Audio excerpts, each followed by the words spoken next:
Sean McVay breaks down the Rams receiving room, from trades that didn't happen to anti-Semitism. The bloggerati attempts to convince us that the Bolts will deal Quentin Johnston, and Andy Pages may be part of the Dodgers' future, but they don't need to pay up quite yet. Good morning. I'm James, and this is your daily dose of sports and snark for the greatest sports city in the world, Los Angeles. This is the faithful Angelenos morning report. Boy, oh boy, look at that whisker right there and how awkwardly placed it is. So be it. It is March 31st, 2026. Welcome back to the show while I'm on the road. Do you like being in the know about LA sports? Well, if you do, clickety-clack the like button. Clickety-clack the subscribe button. There's a notification bell. Hit that. It'll let you know when we drop an update. Sharing is caring. Let people know we exist. By all means, comment. Now, before we go through the news and notes, we have a quick look at the scoreboard. Cleveland 4, Dodgers 2. And yet, the Dodger magic number still reduced to 157. Baby steps every single day. Also, the Lakers, they clocked Washington, but good, 120-101. No Luka Doncic? Oh well, LeBron James took command. He scored 21 points. 6 Lakers overall scored in double figures. Meanwhile today, Cleveland's at the Dodgers at 7. Another Cleveland team, the Cavaliers, they exist. They'll play the Lakers at 7:30. And Portland's at the Clippers at 8. So with that out of the way, what do you say we get to the news? Credit the Rams for their candor. Sean McVay met the scribes and said what we have been saying all along, that they were absolutely aware of allegations against Puka Nacua about a New Year's Eve let's bite women and slur Jewish people party. Now, I, for one, super happy I did not get an invite to that shindig. McVay kept saying over and over when he was asked by the scribes about Nacua, I trust this kid's heart. I trust this kid's heart. Dude referred to listening to his heart more than Roxette singing back in the 80s. The coach said the Rams are continuing to gather more information, but that is just human resources talk. They got the information January 1st. And by the way, you don't think the NFL has investigators on its payroll? That they don't have an inside scoop of their own? If Puka Nacua actually did do something really jacked up? Now, I want to be fair here. This is the second allegation of anti-Semitism against Nacua. If you remember, last year, he was asked by an influencer to do a dance if he caught a scoring pass in practice. That dance has been referred to as the greedy Jew. Nacua said he had no idea that was the name of the dance. Now, to be honest, I couldn't even begin to tell you the names of these dances. I tapped out on dancing right around the stanky leg. But it brings to mind a pretty important question to old heads like me.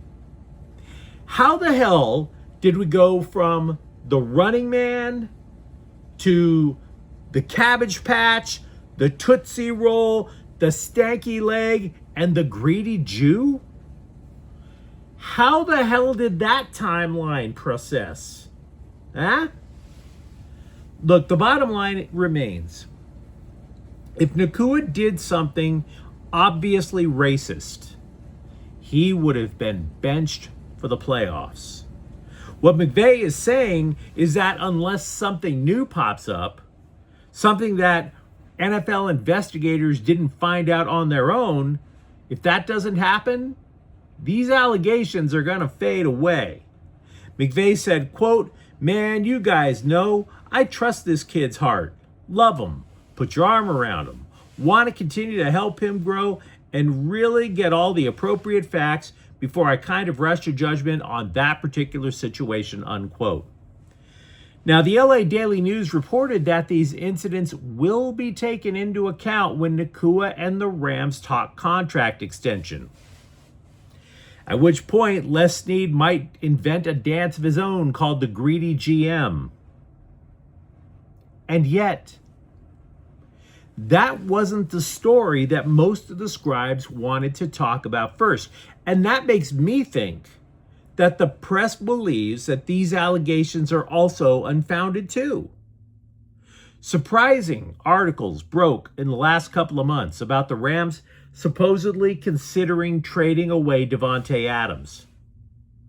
Surprising in that he single-handedly solved the Rams' problems in the red zone last year.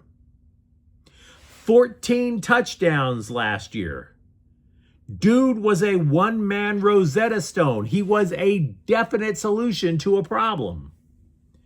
So McVay said ultimately trading Adams was not best for the team.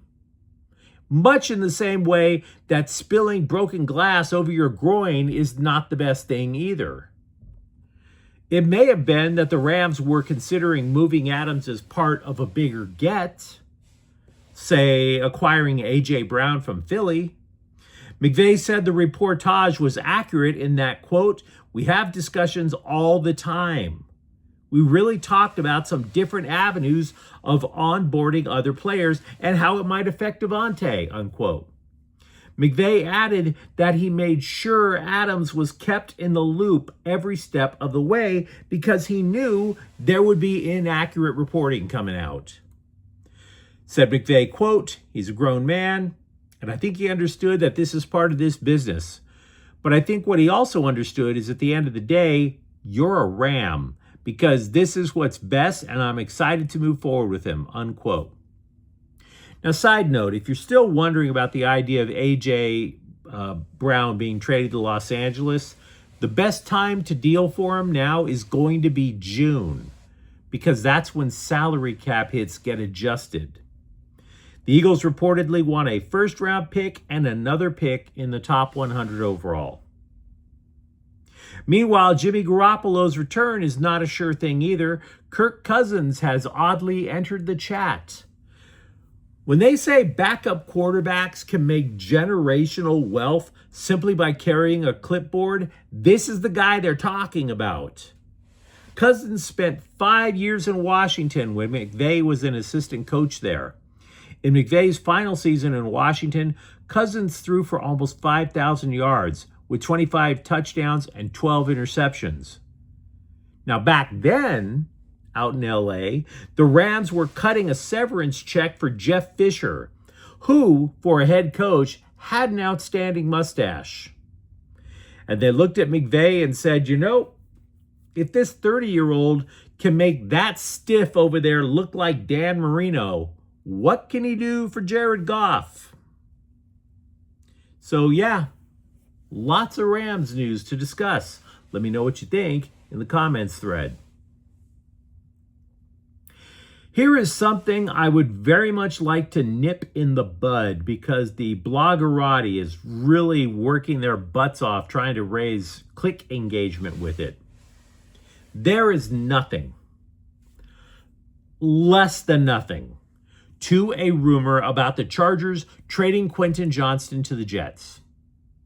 And I know, because I've read 5 articles, all of them, completely unsourced, about this alleged blockbuster. The story goes like this. The Jets don't have anybody with opposable thumbs. The Jets believe there is going to be a run on wide receivers in the second round of the draft. Therefore, if they miss that wave, they'll have to make a trade. And the Chargers have too many wide receivers. Look at all these what-ifs that have to play out in order for this trade to even be considered. And by the way, Quentin Johnston is not the biggest name on the trading block. Keep in mind, it was just about a minute ago I mentioned A.J. Brown. Now, there are still problems with this theory.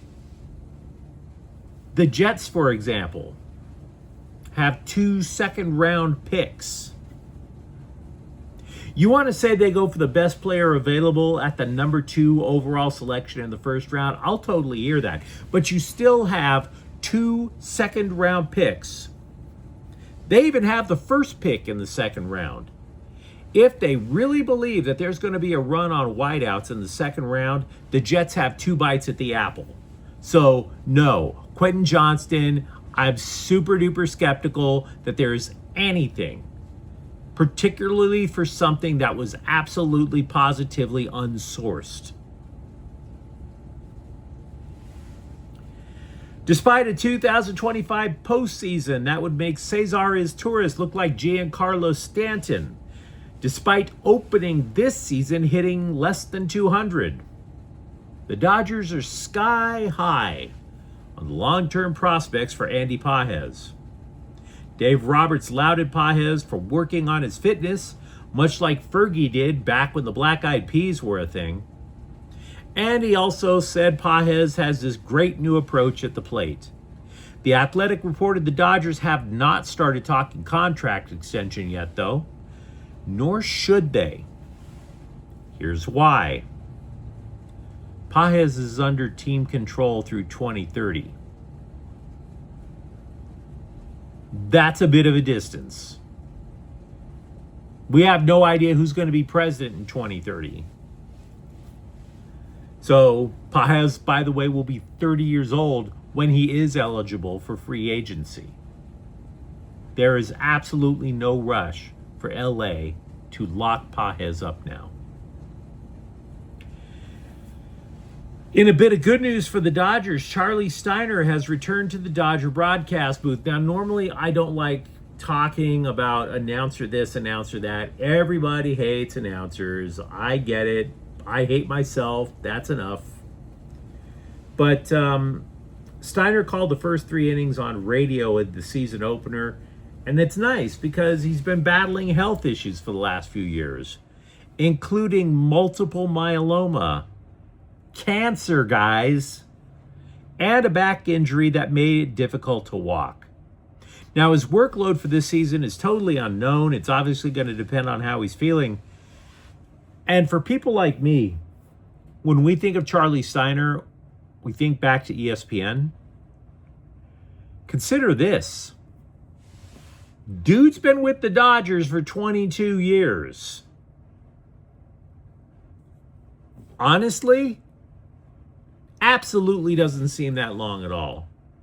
So yeah, he's right up there with some of the other secondary radio announcers that we all remember. Your Ross Porters, your Jerry Doggetts.